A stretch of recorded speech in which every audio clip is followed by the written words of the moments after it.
문창극 후보자의 거취를 둘러싼 정치권의 압박은 계속되고 있습니다. 새누리당 지도부는 문창극 후보자 엄호 발언을 일체 중단한 채 국민 여론에 따라 결정하겠다며 기류 변화를 나타냈습니다.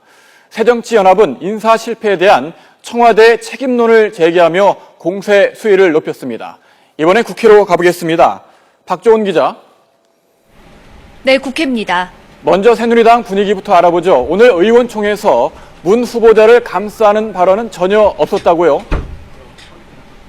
네, 당 지도부도 이 여당 내부의 달라진 기류를 그대로 나타냈습니다. 지금까지 지도부는 청문회를 열어서 이 문 후보자의 해명을 듣자며 엄호하는 입장을 유지해 왔는데요. 오늘 공식 석상에서는 문 후보자에 대한 언급 자체가 거의 나오지 않았습니다. 대신 이완구 원내대표는 문 후보자 문제와 관련해 국민의 여론을 경청해 무겁게 당의 입장을 결정하겠다며 한 발 물러섰습니다. 아직 청와대의 정확한 의중이 무엇인지 파악하지 못한 만큼 여론의 추이를 좀 더 살펴보겠다는 의미로 관측되고 있습니다. 들어보시겠습니다. 의원님 한 분 한 분의 의견을 수렴하는 동시에 국민들의 여론도 경청하면서 당의 입장을 지혜롭게 정해 나갈 수 있도록 그렇게 하겠습니다.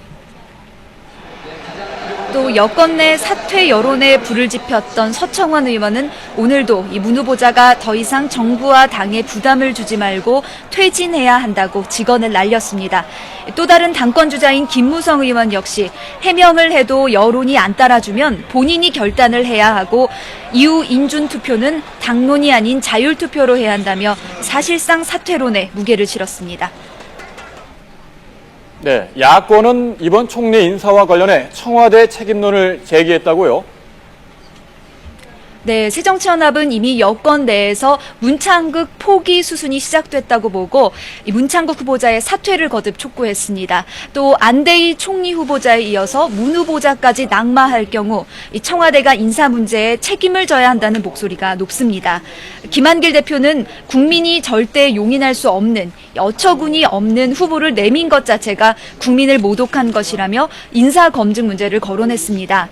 특히 박근혜 대통령은 국민에게 진심으로 용서를 구해야 하고 인사 검증을 책임진 김기춘 비서실장도 분명히 책임을 져야 한다고 말했습니다.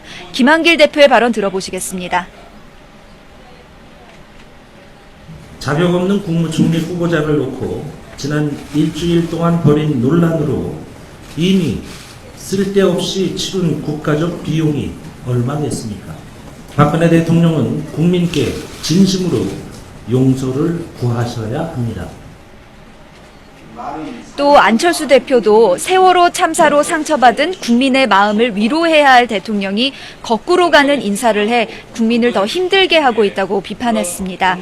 이와 함께 새정치연합은 박근혜 정부 2기 내각의 다른 국무위원 후보자들과 관련해서도 논문 표절 등 부상병들만 모아놓은 집합소라고 비난하고 검증을 본격화하기로 했습니다. 오늘 시작된 정치, 외교, 통일, 안보 분야 대정부 질문에서도 문창극 후보자의 역사관 문제 등 거취 문제가 집중적으로 거론되고 있습니다. 지금까지 국회에서 YTN 박조은입니다.